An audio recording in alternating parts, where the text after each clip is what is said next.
Vllaznia Partizani është ndeshja finale për titullin kampion të edicionit 2024-2025 në kampionatin e futbollit të vajzave. Të mërkurën u zhvilluan ndeshjet e dyta gjysmëfinale të kësaj faze në kategorinë e vajzave. Vllaznia mposhti Apoloninë e Fierit me rezultatin e ngushtë 3-2 në Loro Boriçi dhe siguroi finalen e madhe. Në përballjen tjetër gjysmëfinale, Partizani triumfoi sërish ndaj Gramshit duke e mundur 1-0 në stadiumin e Vorrës dhe duke merituar një vend në finalen për titull.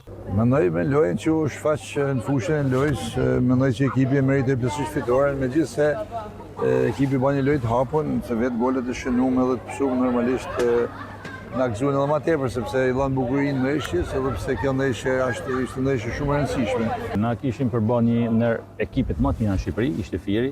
Ashtu si ndeshjen e parë, edhe këtë ndeshje ata përballuan e mirë ekipin e Vllaznisë, megjithëse na tregu me vlerat tona, kishim shumë raste me shënuar si në Fier, po edhe në Shkodër, ju e pat vetë ndeshjen, i kishim na gjithçka në dorë, por futbolli ka këta, edhe mund të gabosh, pson, por gjithçka ishin në kontrollin ton. Ishte bërë një finale më e mirë, po besoj se të dyja ndeshjet do zhvilluan ndeshje shumë të mira, shumë korrekte dhe besoj se meritoi Vllaznia që shkon në finale.